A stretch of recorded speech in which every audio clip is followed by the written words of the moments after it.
Radio صدائے حریت جموں کشمیر سے update کے ساتھ حاضر ہیں۔ غیر قانونی طور پر بھارت کے زیر قبضہ جموں کشمیر میں بھارتی حکومت کی طرف سے عالمی برادری کو گمراہ کرنے کے لیے من پسند مخصوص یورپی وفد کے دورے کے خلاف کل جماعتی حریت کانفرنس و دیگر جماعتوں کی کال پر آج پورے مقبوضہ کشمیر میں ہڑتال ہے۔ مودی حکومت مخصوص یورپی سفارتکاروں کا یہ دورہ یورپی یونین سربراہی اجلاس سے قبل کروا رہا ہے، کیونکہ یورپی یونین کے حالیہ اجلاس میں مقبوضہ کشمیر میں جاری بھارتی مظالم اور انسانی حقوق پامالیوں پر بھی بحث متوقع ہے، جس پر سے عالمی برادری کی توجہ ہٹانے کے لیے بھارتی حکومت نے اس نام نہاد دورے کا ڈرامہ رچایا ہے۔ کشمیری عوام کے نزدیک منتخب کردہ چند سفارتکاروں کے مقبوضہ کشمیر کے مخصوص علاقے کے اس نام نہاد دورے کی کوئی اہمیت نہیں ہے، کیونکہ بھارتی حکومت نے کبھی بھی انسانی حقوق گروپوں اور اقوام متحدہ کے فیکٹ فائنڈنگ مشن کو مقبوضہ کشمیر کے دورے کی اجازت نہیں دی۔ بھارتی حکومت کے زیر اہتمام اس نام نہاد دورے کا مقصد اس کے سوا کچھ نہیں ہے کہ مقبوضہ کشمیر میں حالات معمول کے مطابق دکھائے اور تحریک آزادی کے جواز کو جھٹلایا جا سکے۔ دورے پر آئے مخصوص وفد کو اس بات کو نہیں بھولنا چاہیے کہ بھارت اقوام متحدہ کی قراردادوں کے منافی گزشتہ 7 دہائیوں سے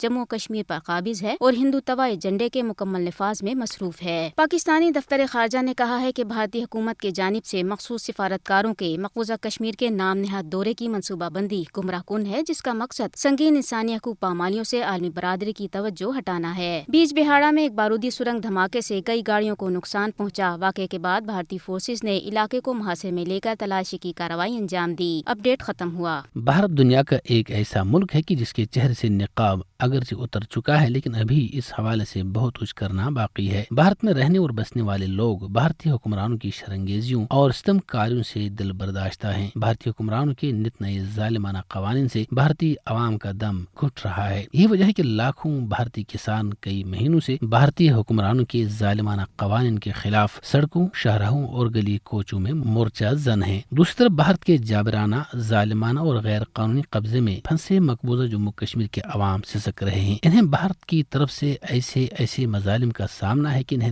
دیکھ اور سن کر آنکھیں نمناک اور عقلیں حیران و پریشان ہیں۔ انہیں حالات میں بھارتی حکمران چانکے کے اسباق کو دہراتے ہوئے یورپی یونین کے وفد کا مقبوضہ جموں کشمیر کا دورہ کروا رہے ہیں۔ اس وفد کو ایسے مقامات پر لے جایا جائے گا جو پہلے سے ہی تیار کیے گئے ہوں گے، جو پرسکون اور دل فریب نظر آ رہے ہوں گے، اور ایسے افراد سے اس وفد کی ملاقات کروائی جائے گی جو بھارت کے حق میں زمین و آسمان کے قلابے ملانے کے ماہر ہوں گے، اور اس وفد کو ایسے ہر مقام اور ہر فرد سے دور رکھا جائے گا جو بھارتی مظالم کی کھلی تصویر ہوں گے۔ اس طرح اس وفد کو سب ٹھیک کا سبق پڑھوا کر بھارتی حکمران اپنی سیاہ کاریوں پر پھر سے پردہ ڈالنے میں بظاہر کامیاب ہوں گے، لیکن بھارتی حکمرانوں کو یاد رکھنا چاہیے کہ انہیں یہ فریب کاری اب زیادہ دیر تک سیاہ پردوں میں چھپنے نہیں دے گی، بلکہ بھارتی حکمرانوں کے مظالم سے جس طرح دنیا پہلے ہی سے خبردار ہو چکی ہے، اب اس سے بڑھ کر بھارتی مظالم دنیا جہاں میں عیاں ہوں گے۔